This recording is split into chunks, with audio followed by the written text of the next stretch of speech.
Welcome to Politics and Policy Chat with Gina Pence, your host today. I'm with the Hocker Heights Chamber of Commerce. And today we are going to be discussing on our segment, the Bell County Justice of the Peace. And we have Precinct 4, Place 1 is what we'll be covering in this video. And just so you all know, Precinct 4 includes all of Hocker Heights, Nolanville, Killeen, and areas south and west of Killeen and Bell County. And I would like to thank Mr. Michael Keefe for joining us today. Thank you. You're welcome. And not only are we going to have the opportunity for him to share with you today a little bit of his background and why he's running, but we'll also go through some questions. So, Michael, if you'll share with your audience today a little bit of history about you. Sure, be and glad why to. you're running. You bet. Of course, my name is Michael Keefe. I was born and raised in Killeen, Texas. My family moved from San Antonio here when Mom was pregnant with me, so I'm the first one to be born here in Killeen. I've been here my entire life. I never left. I graduated from Killeen High School, go Roos. Went to college at the University of Central Texas where I obtained my criminal justice degree. Then I started my career at the Killeen Police Department back in 1981. Served 20 years there. Retired, and I went into the family's insurance business. So I'm currently self-employed with the insurance and financial services. It's a family-run business. It's been around since 1966. The opportunity for the Justice of the Peace, it came up a while back when they were just initially, we're going to appoint someone to serve, and that's what struck my interest. I've had people say, hey, you've done your time at KPD, this would be a good fit for you. And I thought about it, I said, okay. So I brushed up the resume and sent it in. They went a different direction, which was fine, but when it came up for re-election, I thought, you know what, we're just going to go for it. I mean, I've been here my entire life. This is my hometown. This is my community. I've got a vested interest here. I'm very active in the community, and I think I do an excellent job as the Justice of the Peace. So that's my purpose for running. Well, thank you for sharing that, and we all learned something new today, I'm sure, about Michael. So, we do have a few questions for you, sir. Okay. So I'm going to get started here with question number 1. So, Michael, what qualifications and experience would you bring to the Bell County Justice of the Peace position? Okay, well, as I mentioned, our little cards have 3 bullet points. The right education, the right experience, and the right reputation. And so I went into my first career as a young man was the criminal justice field. I knew I wanted to be in law enforcement. And I did 20 years of that. So you've got somebody who's not only educated, but has 2 decades of experience in it. My career at KPD, very little time wearing a uniform. All of my career at KPD was an investigator or a commander of an investigative unit. So I spent thousands of hours preparing cases for court, hundreds of hours in the courtroom. It's an environment I'm comfortable in. And so I think that would be the best fit for Justice of the Peace. Unfortunately, the requirements to be a Justice of the Peace in Texas are pretty slim, and I just don't think most voters would want somebody that meets the bare bones minimums, and I clearly do not. Very good. Okay, question number 2. What is the biggest issue facing Precinct 4, Place 1, and how would you address that issue? Well, they definitely had a backlog of cases. I think that's pretty much being addressed when they appointed Judge Potvin to kind of go back in there. Precinct 4 is a very busy precinct, especially with evictions and whatnot. You talk to some of the constables and they'll tell you that we have some of the highest evictions in the entire state of Texas. And not a per capita, I mean just the highest in the state. So it's critical that you get somebody in there that can work with those folks. They hear civil cases. In September 1, the civil cases went from up to 10,000 up to 20,000. So I know the commissioners are a little concerned about, oh boy, that's going to bring in a lot more cases to the JP Precinct Court. And it's a busy court anyway. So luckily with Judge Cook next door, he's the most senior Justice of the Peace in Bell County. It'll be critical to work with him, to mentor with him. And even though I go in there with experience in the related field, I don't go in there with the attitude that I already know how to do this job. I mean, I'm humble enough to know what I don't know, and there's a lot of things I don't know. But it'll be so much easier for me to work with somebody that I respect. Then I've already got a feel for that environment, so I think that'll clearly be the best choice to put somebody in there. Okay. Okay, question number 3. How would you like to see Precinct 4 grow and develop over your term? I think the most important thing right now would be the exposure of the court to being more open to the people, educating the public to it. It's amazing how many people really don't have an idea of what the Justice Court does.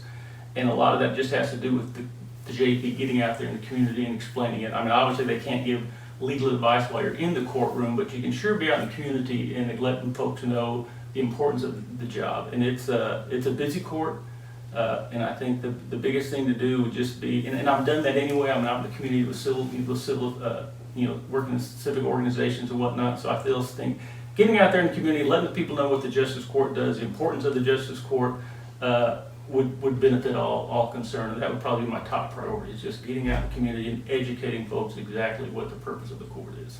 Well, I know even here this morning, you've already given us some facts that we didn't know, and I'm sure our audience feels the same way. So thank you for that. Question 4, what do you see as the primary responsibility of the Justice of the Peace? Okay, well, they're a magistrate, they're a judge. They hear criminal cases, they hear civil cases, they do some administrative hearings. On the criminal side, it's strictly fine only. The Justice of the Peace cannot send you to jail. They only hear misdemeanor cases, Class C misdemeanor cases, fine only. Again, like we talked about, the civil cases now are up to $20,000 in dispute. With some exceptions, you can't have your divorce heard in the JP court. You can't have a defamation case heard in the JP court, but you can hear any cases where you have a dispute up to $20,000. And then the biggest thing that keeps that precinct busy is the landlord-tenant disputes, the evictions. And so that is where they stay busy. And what a lot of people don't realize is it's not an 8-to-5 job. I mean, as an investigator with KPD, we didn't have cell phones back then, but we had pagers that were going off all day and night. The Justice of the Peace is a 24-hour job. It's 7 days a week. You're on call. They do them by week. But you're not only going to take care of courtroom duties, you're going to take care of inquests. Bell County doesn't have its own medical examiner, so the Justice of the Peace serves as a coroner. So when there's fatality accidents, homicides, doesn't matter. You've got to get out there and respond to those things all hours of the day and night. You're in charge of doing the initial arraignments for folks arrested in your side of the county. So it's a lot of hours. But again, it's very similar to the police job. It wasn't an 8-to-5 job either. All right.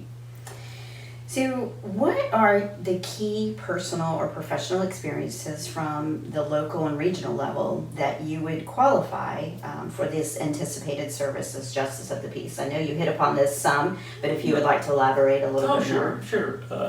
I think the biggest thing is your reputation in the community. As a magistrate, even at this level, even though it's at a lower level, people have got to know and trust you. And the best way to know you is to see you out in the community. They've seen how you performed in your prior careers, in your business career, in your civic duties. It's not, easy for a politician to come in there and tell you, I'm the best, this is why I'm the best. But it's much better for a community to say, I know Michael Keefe. I've worked with Michael Keefe before. I know the type of person he is. And I think that's critical as a magistrate, because the magistrate has to be as humanly possible, neutral as can be. I'm not pro law enforcement. I'm not pro, playing for defendant. You've got to be right there in the middle to accurately, try those cases and hear those cases. And I think my reputation in the community speaks for itself, and I stand by it. Okay. The Justice of the Peace performs several duties. Do you feel it's very important to have a great working relationship with your Commissioner's Court? Oh, absolutely. They pay the bills. And then what about local law enforcement? Oh, critical, absolutely critical. And again, another benefit I have, because they're the ones that are going to call you out in the middle of the night. Then they've got to know that you're going to respond in a timely fashion. They've got to be comfortable going into your courtroom. The last thing you want to do is have law enforcement pick and choose judges because they know a certain judge will work with them easier than another judge will. And you just cannot have that. You've got to be neutral. But at the same time, those folks have got to know that when they come into your courtroom, they're going to be treated, one, they're going to be treated as professionals they are, but two, that you're going to hear their stuff in a timely manner, whether it's issuing arrest warrants, search warrants, doing the arraignments. They just got to have confidence in you, and I think I can bring that to the table. Perfect. Part 2 of that, which I apologize, I probably should have asked you in the beginning, but it was a very long question. How would you ensure that relationship is established? You did hit upon that already, but is there anything else that you would like to respond? Well, yeah, I'm part of just the fact I've already done it. I mean, I'm even on the board of directors for the Clean Law Enforcement Assistance Fund. I stay active with them. We meet once a month. And again, being a retired police officer, you know all the officers. I worked on task forces, so I know the officers in Killeen and Belton and Harker Heights. And so it's not a matter of, and again, I'm not pushing the fact because I'm a retired law enforcement officer. It's just that they know they've worked with me in the past, so they already know my reputation. So I think that it's going to be a benefit to knowing that they're going to be served correctly. Very good. Let's see, and our next question. A law degree is not required to serve as justice of the peace. What knowledge or experience do you have dealing with civil cases, misdemeanors, the landlord-tenant disputes, and conducting inquests? Okay, well, let's start with the criminal side, 'cause that's simple. Okay. My degree when I went to college, because I knew I was going to get into law enforcement, was a degree in criminal justice. Now, the rules and procedures are very similar from the criminal side to the civil side, but there's differences, there's nuances. Inquests, again, I was commander of the homicide and robbery unit at KPD, so I'm familiar with the requirements for, having a justice of the peace come out to perform inquests. You can't move a body until the justice of the peace gives you permission to do it. So that's easy enough. Now, on the civil side, I've never tried civil cases before, or never been involved in a civil case. I'm not an investment property owner myself. But again, they're court cases. Mm-hmm. The rules and procedures from the civil side to the criminal side are similar. The Justice Court has their own unique rules of evidence that the Supreme Court set up. But again, they're very similar to the same rules of evidence and procedure that I followed for 20 years. So it's not a big learning curve per se. It's just a matter of you follow the procedures. You're not there doing anything arbitrarily. You're there to follow the law, follow the procedures, follow the rules of evidence, and I've done that for 20 years. So. Very good, very good. Good information to share. And I do want to apologize to our audience. There is always a comment that I like to make to you, and upon arriving for our segment today, Mr. Keefe and I did follow our social distancing, and we had our mask, and we both agreed to remove our mask, and you can see them here on the table. We want to make sure that you can all understand our questions and answers and hear them properly. So I always like to just kind of share that with our audience to make sure that everybody knows that we've had these conversations and we are following all of our procedures. So in kind of wrapping up our questions today, if you could just kind of share with our audience anything that maybe we did not discuss that you would like to share with them, that's something that you're very passionate about, or something that that is very important to your campaign that you want to share with our voters. Okay. Well, as I stated before, and you mentioned as far as not requiring a law degree to become a justice of the peace. I mean, the requirements really: United States citizen, resident of Texas for a year, resident of your precinct for 6 months, no convictions for a felony or other offense that prevents you from serving. That's all that's required for you to do it. Now, do you really want that person in there, in that position, if that's the bare bones qualifications? There's a reason a good many JPs are retired law enforcement. It's not a requirement, but they bring that background to the court. It's something they're used to doing. And so I think that's what separates me from my opponent is clearly the experience. Just without a doubt, the experience going in there. I have no doubt that he'll do the best job he can do, but nothing takes the place of experience, especially in something as important as a precinct for justice of the peace. It's a busy, busy court. It's just not conducive to on-the-job training for a long period of time. You've got to get somebody in there that can be up to speed quickly, that's already known in the community, that's already trusted in the community, to get the wheels spinning in the right direction. And I think I can offer that to the citizens of Bell County. And I do want to emphasize, I'm glad you brought it up, because the JP Court Precinct 4 is housed in Killeen. I can't tell you how many times I have people tell me, "Oh, Michael, you're a great guy, I'd vote for you, but I don't live in Killeen, I live in Harker Heights." No, JP4 is the largest voting precinct in Bell County. Just like you said, it's the incorporated city of Killeen, Harker Heights, Nolanville, and the rural and unincorporated areas in West Bell County. It's a large precinct. If you're not sure, if you're in the precinct, pull up that nice little voter's card here, and in the top right it'll tell you JP Precinct. If it's number 4, I would greatly appreciate your vote. Awesome. Well, we appreciate your time today and thank I you so enjoyed it. much. You And, bet. I do agree with you that a lot of it goes back to education, and that was one of the reasons why we wanted to make sure that everybody truly understood what Precinct 4 covers. I know you've been here in the community for a long time, but we have a lot of new residents and they may not know that they're in that Correct. precinct. So good points taken. I would like to thank you all for watching our virtual chat today. And just a friendly reminder, please get out and vote. It's going to be November the 3rd.